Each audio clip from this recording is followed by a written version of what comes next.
Salam sejahtera dan salam jumpa kembali dalam anugerah Tuhan. Hari ini saya berbagi kebenaran firman dengan tema tidak ada yang mustahil bagi orang yang percaya. Markus pasal 9 ayat yang ke-23, demikian bunyi firman Tuhan. Jawab Yesus, katamu jika engkau dapat, tidak ada yang mustahil bagi orang yang percaya.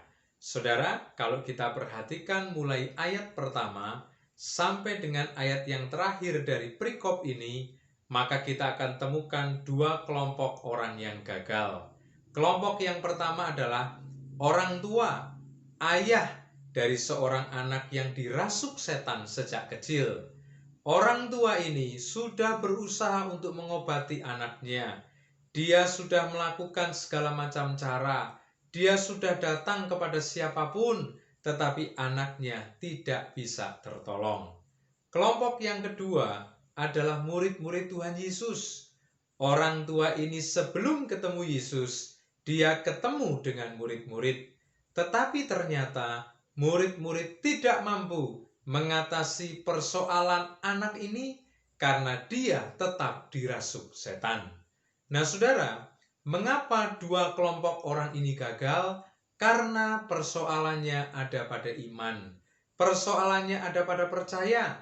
Oleh karena itu, kata kunci supaya persoalan teratasi, kata kunci supaya mujizat terjadi adalah percaya, iman.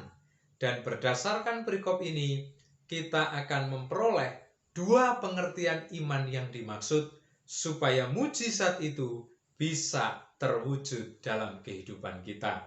Yang pertama, saudara, mampu mengenali Yesus Kristus pribadi yang hebat dan sanggup melakukan keajaiban-keajaiban.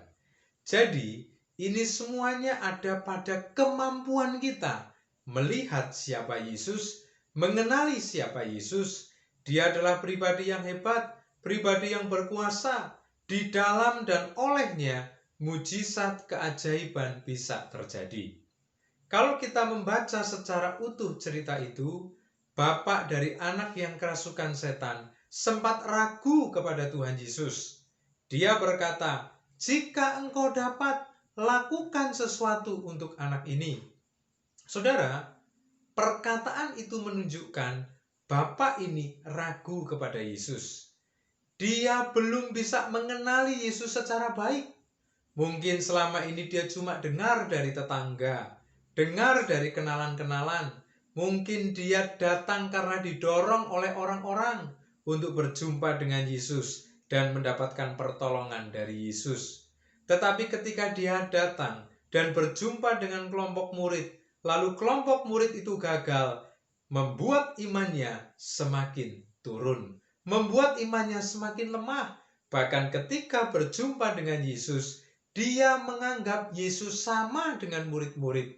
Dia menganggap Yesus juga belum tentu mampu menyelesaikan persoalan anaknya.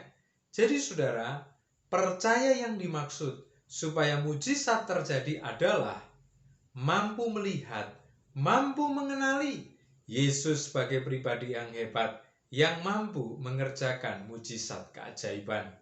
Untung saudara, Yesus menegur dia dan kemudian bapak ini sadar. Dia langsung berteriak, aku percaya, aku percaya.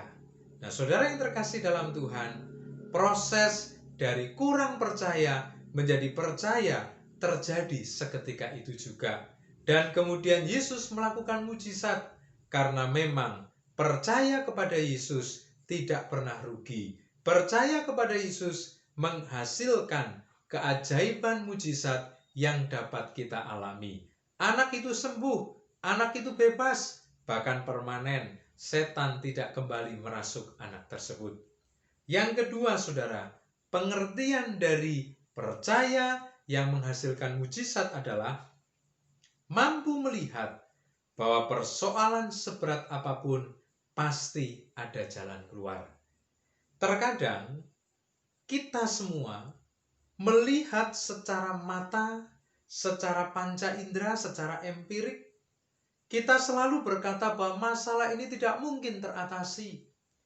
Terkadang atau bahkan sering kita mendasarkan kepada pengalaman. Oh, penyakit ini nggak mungkin bisa sembuh karena pengalaman dari saudara saya, karena pengalaman dari tetangga saya, karena pengalaman dari kenalan-kenalan saya. Tidak mungkin bisa teratasi, tidak mungkin bisa sembuh.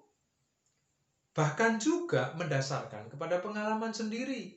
Oh, persoalan bisnis seperti yang dialami saat-saat ini sepertinya sulit untuk teratasi. Karena saya pun juga pernah mengalami dan seterusnya. Oh, sepertinya pelayanan gak akan pernah maju. Pelayanan gak mungkin bisa bertumbuh. Pelayanan gak mungkin bisa bertambah jiwa. Karena di daerah kami, daerah yang jarang penduduk misalnya. Karena di daerah kami, daerahnya kecil. Daerah kami kurang berkembang, dan lain sebagainya. Jadi, ketika empirik kita, panca indera kita, pengalaman kita dijadikan dasar untuk menyelesaikan persoalan, seringkali kita selalu berkata, tidak mungkin persoalan ini teratasi. Oleh karena itu, perlunya iman, perlunya percaya, yaitu kemampuan melihat, rasa optimisme bahwa persoalan ini pasti bisa teratasi. Kita sudah melihat, saudara, bapak tadi berpikir bahwa nggak mungkin anaknya bisa sembuh. Karena sejak kecil dia dirasuk setan. Sudah pergi kemana-mana, segala macam cara sudah dilakukan. Berarti sudah mentok, anaknya tidak mungkin sembuh. Para murid pun juga sudah berusaha untuk mengusir setan, tetapi setan itu tidak pergi.